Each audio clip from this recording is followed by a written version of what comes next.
میرے بھائی بہنوں، اللہ کے واسطے میری فریاد سنو۔ تمہارے گھروں کی خوبصورتی میرے نبی کی غلامی میں ہے۔ یہ ڈبل جابیں چھوڑو، یہ بڑے بڑے گھروں کی دوڑ چھوڑو، بڑی بڑی گاڑیوں کی دوڑ چھوڑو، اپنے گھروں کو بچاؤ اللہ کے واسطے، کیونکہ یہاں کی نسل خطرے میں ہے۔ پاکستان میں کوئی برے سے برا بچہ بھی ہوگا تو ایتھیسٹ نہیں بنے گا، اسلام نہیں چھوڑے گا، یہاں اسلام چھوڑ دیتے ہیں۔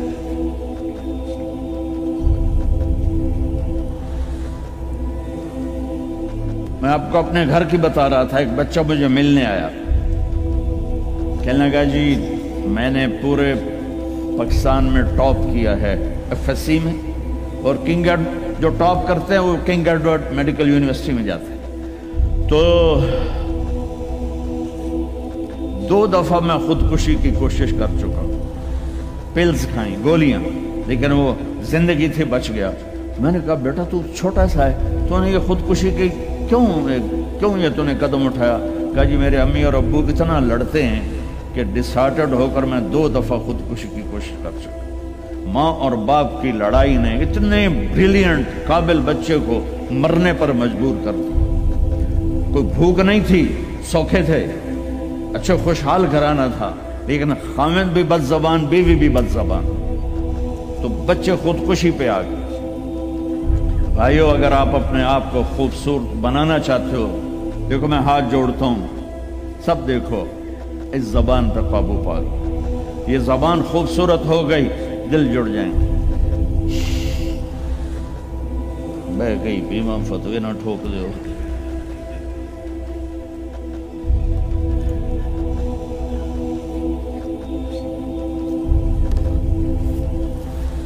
ہماری ایک دھوبن تھی ماسی شریفہ، 85 میں بیچاری فوت ہوئی، چھوٹا قد تو بڑی لڑاکی۔ تو وہ ایک دن آئی میری بہن کے پاس، کہنے کہ بی بی اے میری نوماں بڑیاں لڑ دیاں میرے نال، 4 بیٹے تھے 4 بہن، تو میں نے کوئی تویز دے، چاروں میریاں نوکر بن جاؤں۔ میری بہن کو تو پتا تھا کہ لڑ دی تھا آپ، تو اس نے نا اسے کاغذ پر کچھ لکھا کے نا یوں کر کے نا اسے تعویذ کو رول کر کے، کماسی شریفہ اے تعویذ ہے بڑا سانپ کے رکھا ڈالا، جب تیری لڑائی ہونے لگے تو نے یہ تعویذ ایتھے رکھ کے چک مار دینا۔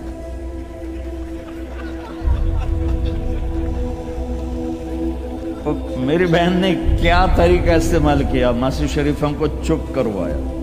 اب تعویذوں کا بڑا مانتے ہیں ہمارے دیہاتوں میں، تو وہ ہفتے بعد آ گئی، کہنے کہ بی بی تو بڑا چنگا تعویذ دیتا ہے، میری تو ساری لڑائی ختم ہو گئی، کیونکہ ماسی شریفہ چپ ہو گئی۔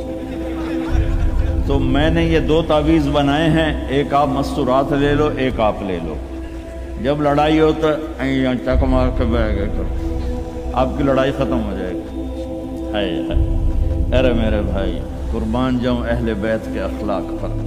امام زین العابدین کو گالی دینا نبی کو گالی دینا ہے۔ حضرت حسین جن سے نسل چلی، ان کو ایک آدمی نے گالیاں دی، ننگی، وہ یوں منہ کر کے بیٹھ گئے۔ ہائے ہائے ہائے ہائے۔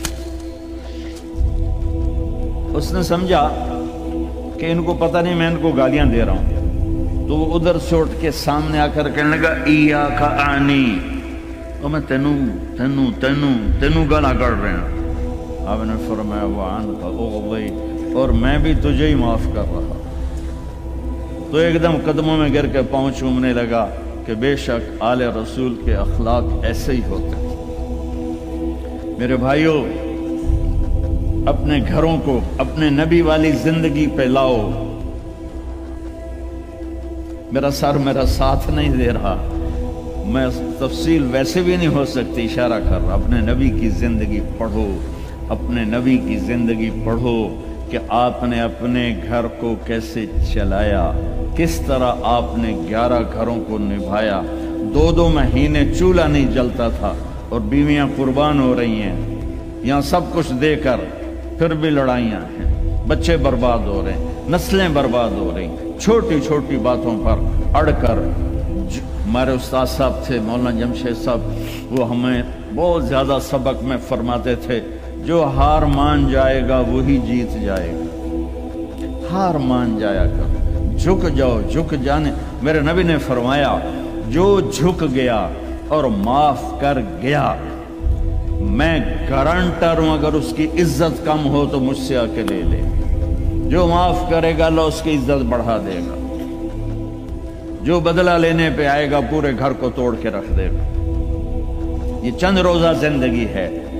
मेरे नबी की दो सुन्नतें ले लो, एक जबान पे काबू, ये इस जबान पे काबू पा लो, इस जबान पे काबू पा लो, इस जबान पे काबू पा लो, तो आपके घरों के 90% मसाइल खत्म हो जाएंगे। और दिल को सबसे साफ रखो और अपने एक दूसरे का हाथ बढ़ाओ। अपने बच्चों को अपनी दौलत समझो, इनको यहां अच्छा मुसलमान बना के छोड़ो। अब ये नस्ल यहां रहने वाली है, वापस नहीं जाएगी। न तुम जाओगे न तुम्हारी नस्लें जाएंगी। एक पठान कोई बैठा हो तो पहले माफी मांगता हूं। तो एक पठान का खरगोश गुम हो गया, तो लोगों ने अफसोस किया कि खान जी आपका तो खरगोश गुम हो गया। तो वो कहने लगा, अरे भाई गम न करो, हमने उसको नुस्वार खिलाया हुआ है, जब नशा टूटेगा हमारे पास ही आएगा। तो तुम्हें ऑस्ट्रेलिया की नस्वार लगी या तुम पाकिस्तान वापस जाओगे? नहीं जाओगे, इधर ही रहोगे। लिहाजा यहां इस तरह जिंदगी सीखो कि आपकी नस्लें इस्लाम पे बाकी रहें। मैं इस ऐसे इदारों पर मेहनत करने वालों को सलाम पेश करता हूँ, फजील साहब को, आसिम को और वसीम को, और इस तरह जितने भी कोशिश कर रहे हैं। दारुल उलूम गया था, वहाँ देखा था, जैसे अभी अब इन्होंने ऐलान किया, अभी हर जगह जब तुमने रहना यहाँ है तो यहीं खर्च करो।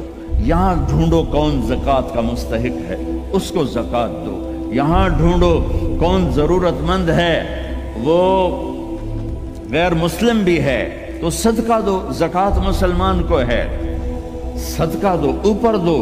ज़कात देने से आदमी सखी नहीं बनता और बखील भी नहीं रहता। रात भी इनके स्कूल आया था तो ये मैंने किस्सा सुनाया था कि ज़कात देने वाला एक होता है ना मर्द, एक होती है औरत, ये दरम्यान वाला कौन होता है? वो दसो। खुसरा।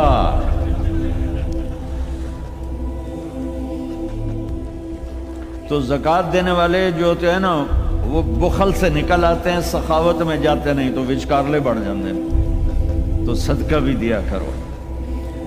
खुसरो परवेज ईरान के बादशाह के पास एक आदमी मछली लाया, उसको बड़ी पसंद आई, तो उसने शाही जोश में कहा 4000 दिरहम दे दो। बहुत बड़ी दौलत थी, जैसे $4000 समझो एक मछली। तो उसकी बेगम ने उसके कान में कहा, ये क्या किया है? दरबार था, तो 4000 तुम एक मछली पे दे रहे हो तो खजाना खाली हो जाएगा, वापस लो उससे पैसे और मछली वापस करो। उन्होंने कहा, मैं बादशाह होकर पैसे कैसे वापस लूं? ये तो हो ही नहीं सकता। उन्होंने कहा, मैं बताती हूँ, तुम उसको बुला के पूछो, भाई ये मछली क्या है, नर है या मादा? वो कहेगा नर है, तुम कहना हमें मादा चाहिए थी, ये तुम्हारी मछली, हमारे पैसे दो। अगर वो कहे ये मादा है तो तुम कहना भी हमें नर चाहिए था, ये तुम्हारी मछली, हमें पैसे दो। हाँ हाँ हाँ, कब है उसको बुलाओ बुलाओ बुलाओ बुलाओ। वो बाहर निकल गया था, उसको बुला लिया। ओ भाई ये मछली नर है या मादा? और कोई प्यो दो पुत्र उसे कह, सही है, ही जड़ा है, ये ना नर है ना मादा। उन्होंने कहा 4000 और दे दो। तो मेरे भाइयों, ऑस्ट्रेलिया, अगर आपके पास पासपोर्ट है तो ये आपका मुल्क है, ये आपका देश है। मैं आपके सामने हाथ जोड़ता हूँ, इस्लाम पे हर्फ ना आने दो, झूठ ना बोलो, धोखा ना दो, फ्रॉड ना करो। यहाँ की लड़कियों से इसलिए शादी ना करो कि कागजात बनाने हैं, ये धोखा होगा, फ्रॉड होगा। और मेरे नबी का फरमान है, मेरा उम्मती हर गुनाह कर सकता है, दो कभी नहीं करेगा, एक झूठ कभी नहीं बोलेगा और एक धोखा कभी नहीं देगा। आप में जो ताजर बैठे हुए हैं, टैक्स ना बचाओ। जो जॉबियन हैं उनका टैक्स तो अपने आप कट जाता है, लेकिन ये जो ताजर हैं ये हेरा फेरी करके टैक्स बचाते हैं। तो मैं आपके सामने हाथ जोड़ता हूँ, सच्चाई पर पैसा कुर्बान कर दो, पैसे पर सच्चाई को कुर्बान न कर दो। अगर तुम्हारी कमाई 1 लाख है तो 1 लाख शो करो और उसको ऊपर जितना टैक्स बनता है अदा करो। अल्लाह तुम्हें पता नहीं कहाँ कहाँ से देगा। देखो ये लोग आप पे लगाते हैं, आप पर खर्च करते हैं, आपका हर सहूलत का ख्याल करते हैं।